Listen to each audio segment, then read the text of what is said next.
I'm co-founder and co-CEO of ONOMOTION. I founded ONOMOTION with two other founders, and I also have a co-CEO. Philip and Murat are the other co-founders, and we are from the automotive and electric mobility area, and we are on a mission to slow down climate change, so save CO2 emissions, and also to improve the quality of life in cities. Because, as we just hear, that more than 70% in Europe of all people are already living in cities. And our vision is a city without pollution, without noise pollution, but also without air pollution, without major accidents, where all people are happy to live in and where they enjoy a very high quality of life. The current urban challenges we see in cities is that we have an increasing demand and supply of city logistics, but 99% of the vehicles which are used are not only trucks, but most of the time also diesel-powered trucks. Of course, you can now start to replace these diesel trucks by electric trucks, but you then still have a lot of place which is taken for us people living in the city. And there are actually not really enough batteries and also not enough electric charging infrastructure to run all these trucks electric. So that's why we started 5 years ago to develop another solution, which is not depending on big, heavy vehicles. If you look into the future, then these problems which you just saw on the last slide will even increase. Why? Because e-commerce is constantly growing. During Corona, we saw a growth of 20 to 30% from year to year. And this will go back now to a growth to around 6% per year.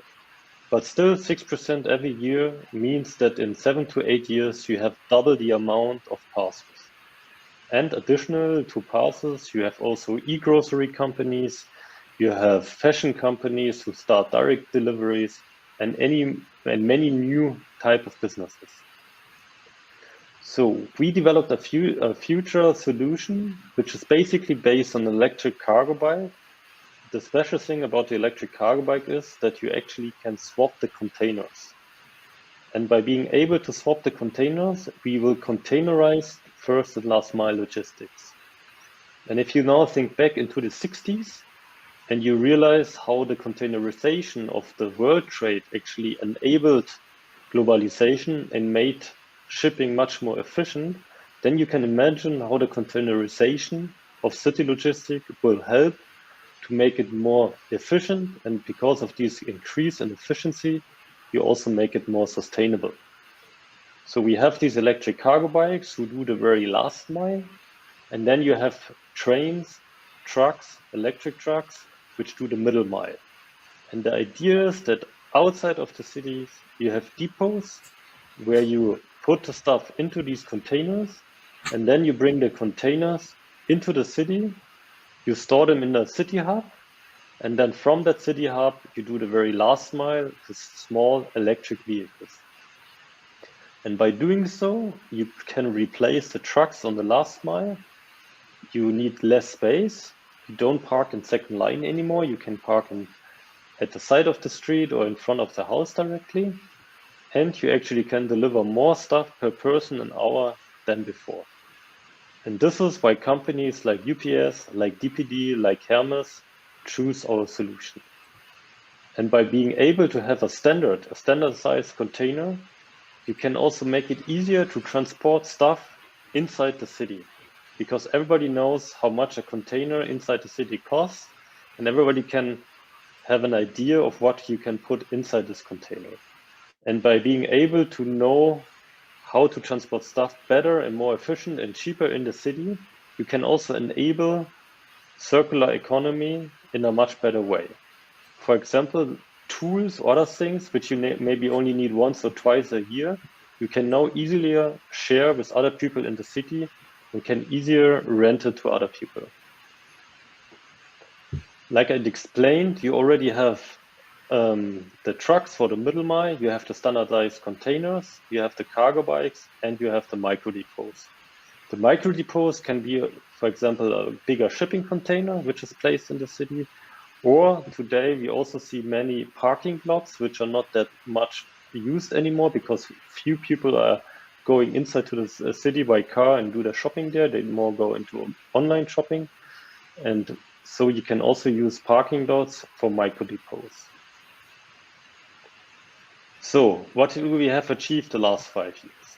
We developed a container, and we developed that container together with companies from the parcel delivery industry. The container has 2 cubic meter of volume. It is 80 centimeters of width. It's the same width like a Euro pallet, so you can put 3 of these containers next to each other. And we decided for this size, so you have an efficient way for the very last mile, because 2 cubic meters is enough in terms of volume. And because of the 80 centimeter width, you can also transport 3 containers next to each other in one bigger truck for the middle mile. We developed a vehicle. So we really started with a white paper and had a new type of electric cargo bike with weather protection, with a very nice design, with an electric parking brake, with electric locks, so that you really can make this process very efficient. 80 times a day, a delivery guy needs to get out and in the vehicle, needs to open the doors. So it's very important that this vehicle is developed around the delivery person so that everything really works very efficient. We work with Apcoa together. Apcoa is Europe's biggest parking lot operator, and we already successfully in several cities in Germany use parking lots as city hubs. For example, in the center of Berlin, in the Mall of Berlin, there's a micro hub where a company brings the laundry, and then the very last mile is done by our cargo bikes. And you can imagine these kind of city hubs, that it's an area in the parking lot which is separated from the normal parking, and there you can park the cargo bikes overnight and you can store the containers.